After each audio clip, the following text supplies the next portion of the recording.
There you go. If the Underground Railroad was not actually underground and not a railroad, then how did it get its name? Legend says that it was actually a slave owner who gave it its name while he was out chasing one of his runaway slaves that had just seemed to vanish into thin air as if the earth may just swallow him up. What is the Underground Railroad? It was escape systems that were started by abolitionists. It helped thousands of slaves escape slavery from the South. The first city to initiate it was Philadelphia. This population was mainly made up of Quakers and free blacks. It worked through numerous escape systems such as safe houses, tunnels, and boats. Where did the Underground Railroad lead to?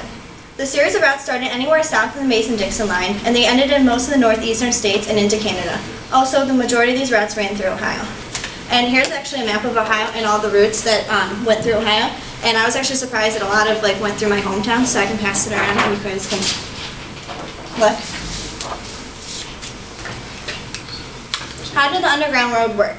Avoidance of capture was key to a slave, and they often traveled at night and used the North Star as their guide. To keep the system on the Underground Railroad a secret, they used code words. Those who helped were called conductors, and they had two major jobs. The first was to help move slaves from station to station and then assist newly freed slaves in finding work and a place to stay. The safe houses that hid runaway slaves were called stations. Also, many whites pretended to be masters of the slaves so they would not be captured and returned. In our first book, From Timbuktu to Katrina, we actually read a story about Jordan Anderson, the letter from a freed man to his old master.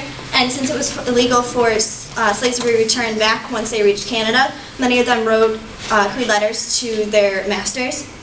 Jordan Anderson was a former slave who wrote about how he received a letter from his master asking him to come back and that promised him to do better for him and his family. Anderson responded stating numerous things. First, he talks about how well he was doing and making sure not to state where he is. He speaks of his wife and kids and how they are attending church regularly and school. And he goes on to say how he's unsure if him and his family really actually want to return to him.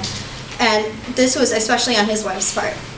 To know that the Anderson family will be treated fairly, they asked for their earnings, a total of $11,680, and a request to deduct certain services. Lastly, he asked that their daughters be able to attend a colored school and be taught virtuous habits. There were many people who helped to aid the idea of the Underground Road, but the most important influences were three individuals who came from a family line of slavery: William Still, Frederick Douglass, and Harriet Tubman. William Still was known as the father of the Underground Road. He was a free-born African-American who later became an abolitionist. By 1830s, he was employed in Pennsylvania as a clerk for the Society of the Abolition of Slavery. A year after joining, he began to learn how the Underground Railroad worked, its methods, routes, and codes of secrecy. By 1840, he became the chief conductor of the busiest route. What did he do? He provided many services to the newly freed slaves. He helped them find jobs and basic needs. He also taught them to become literate. In fact, he taught himself to become literate at a young age as well, which helped him when he went on to write a book about his experiences, The Underground Railroad, The William Still Story. His book was one of the most detailed accounts. He also played a major role in Pennsylvania and helped Harriet Tubman fund her trips to the South. One of William Still's major slave escape stories was Henry Box Brown, and he worked with James Miller McKim and Samuel Alexander Smith to come up with this idea. The plan was to ship Henry in a box. The box was 3 feet long by 2 feet, 8 inches deep, and 2 feet wide. It was sent to dry goods and marked on the box this side up, and we all know that it was roughly handled and he was not this side up. And he spent actually 27 hours in transit before he reached his destination. Later on, when William Still was actually there when he uncovered Henry, and the quote he said was, "All was quiet. The door had been safely locked. The proceedings commenced. The witnesses will never forget that moment. Saw and Hatchet quickly had the lid off, and the marvelous resurrection of Brown ensued. Rising up in his box, he reached out his hand, saying, 'How do you do, gentlemen?' The little ensemblage hardly knew what to do or think at that moment. He was about as wet as he had come up out of the Delaware." The second person is Frederick Douglass. He was an abolitionist, a writer, an orator, a statesman, and a social reformer. He was enslaved for the first 20 years of his life. At age 8, he was sent to live with the Auld family in Baltimore. This is where he first learned to read and write. And if you look in the right-hand corner, there's a picture of Frederick with Mrs. Auld. and she is actually teaching him to read and write, and it was prohibited for the slaves to learn how to become literate, and in the background is Mr. Auld scolding both of them. At age 14, he became aware of the inequality and brutality of slavery, and this is where his quote came in later in life: "Abolition of slavery had been the deepest desire in the great labor fight." After realizing the inequality and brutality, he soon began to plot his escape to the north. He tried to escape for his first time and was sent back and began working in a shipyard with free African Americans. He then tried again with the encouragement of Anna Murray. He dressed as a free African American seaman like the ones he worked with. He received identification papers that he was free and began his journey to New York City by boat and train. There, he changed his last name to Douglas and married Anna Murray to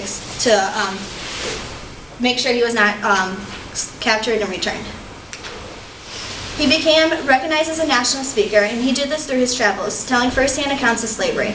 He wrote an autobiography, The Narrative of the Life of Frederick Douglass, an American Slave.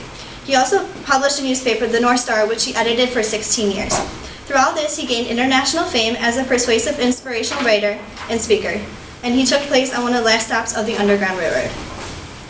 He later moved to Washington, D.C. to continue his duties, not only for national but international freedom for all people.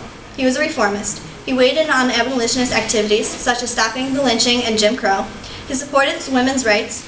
He was the first African American to hold a high U.S. government rank, ranked U.S. Minister and Consul General to Haiti, and the first African American to receive a vote for nomination as a President of the United States. Lastly is Harriet Tubman. She was born under the name Arminta Ross. She worked as a house servant and in the fields. At age 20, she married John Tubman, a free African American.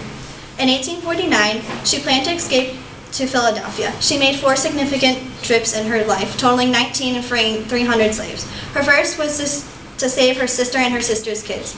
Her second one was to save her brother and 2 other men. Her third, she actually went back for her husband, only to find he had remarried. And her fourth one was later on in her life when she rescued her 70-year-old parents. She received the nickname Moses in relation to the biblical Moses, who he led his people out of slavery just like she did. And she was also the most well-known conductor. She conducted different ways to help slaves escape. One of them was she stole the master's horses and buggies. A second one was she used Saturdays because the slave runaway notices were not posted until Monday mornings. She carried a drug to sedate babies in case they would cry. She also threatened those who wanted to turn around or got too tired with a gun.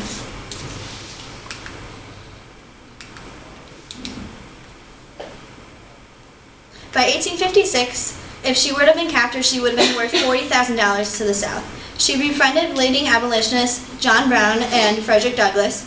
She also took part in anti-slavery meetings. During the Civil War, she worked for the Union as a nurse, a cook, and even a spy.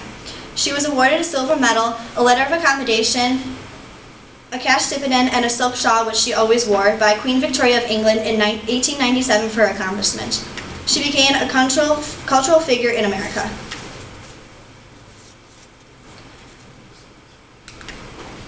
Even though the Underground Railroad was neither underground nor a railroad during the time of its existence, hundreds of slaves each year used it to flee the southern states that were keeping them enslaved.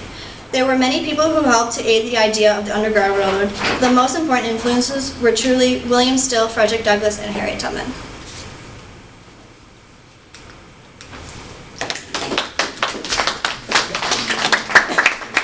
Anybody have any questions?